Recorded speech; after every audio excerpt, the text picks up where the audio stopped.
Hello everyone, मैं मनदीप आपको स्वागत करता हूँ स्टडी ज्ञान कल्चर में। दोस्तों आज हम बात करेंगे एक नया टॉपिक जिसका नाम है पंचप्रयाग।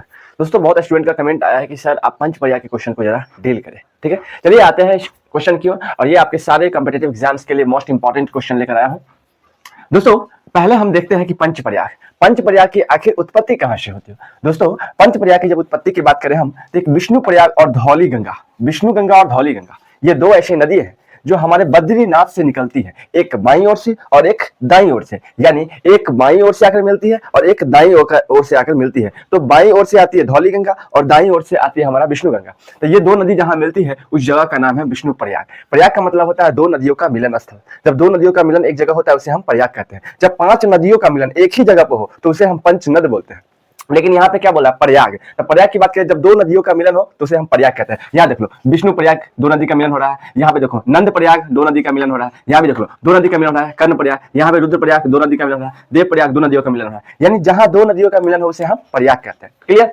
चलिए, तो पहला प्रयाग क्या है? पहला प्रयाग है सर विष्णु प्रयाग। जहां विष्णु गंगा और धौली गंगा का मिलन होता है उसका नाम हो गया विष्णु प्रयाग। और उसके बाद ये नदी के बाद इसका नाम हो जाता है अलकनंदा। आखिर क्यों अलकनंदा हो जाता है? तो ये दो नदी आती है, उसके पास पानी ज्यादा हो जाता है जिस कारण से इस नदी बड़ी हो जाती है और इसीलिए इसका नाम हो जाता है अलकनंदा।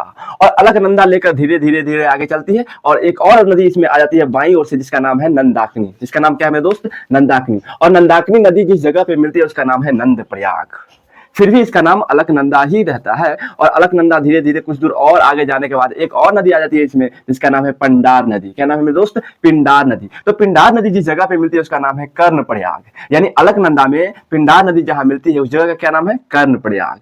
फिर इसका नाम अलकनंदा ही रहता है। और कुछ दूर और आगे जाने के बाद एक और नदी केदारनाथ से आती है जिसका नाम है मंदाकिनी। और केदारनाथ के ग्लेशियर से निकलती हुई मंदाकिनी नदी आती है और अलकनंदा में मिल जाती है। उस जगह का नाम है हमारा रुद्रप्रयाग। क्या नाम है मेरे दोस्त? रुद्रप्रयाग। फिर भी इसका नाम क्या आता है? अलकनंदा ही रहता है। ऐसे समझ लेना अलकनंदा है तो अलकनंदा ही रहता है। कुछ दूर और आगे जाने के बाद एक और गंगोत्री ग्लेशियर से एक नदी आती है जिसका नाम है भागीरथी नदी। और ये भागीरथी नदी देवप्रयाग के पास आके मिल जाती है अलकनंदा से, इसीलिए इसका नाम देवप्रयाग है।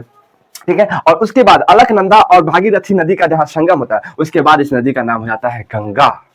आखिर गंगा बनती है, गंगा एक जगह से नहीं निकलती है बल्कि बहुत सारे नदियों से मिल करके एक नदी बनाती है जिसका नाम है गंगा। आखिर गंगा इतना रहस्यमय क्यों है? हमने सुना है सर बचपन से कि गंगा एक रहस्यमय नदी। आखिर क्यों रहस्यमय है? तो गंगा नदी में पाने वाले एक वायरस है जिसका नाम है बैक्टीरियोफेज नामक वायरस पाया जाता है उस गंगा नदी में, जिस कारण से उसमें होने वाले सारे कीटाणु नष्ट होते हैं और उसके जल काफी स्वच्छ होते हैं। इसलिए हमने काफी पूजा पाठ में उस जल का यूटिलाइज करते हैं क्योंकि हम काफी शुद्ध मानते हैं, क्योंकि उसमें बैक्टीरिया नहीं पाया जाता है, कीड़े नहीं लगते हैं, इसलिए हम उसे काफी शुद्ध जल मानते हैं, अपने पूजा पाठ में यूटिलाइज करते हैं। ठीक है मेरे दोस्त, चलिए तो क्वेश्चन किस तरीके से पूछेगा तो देख लो।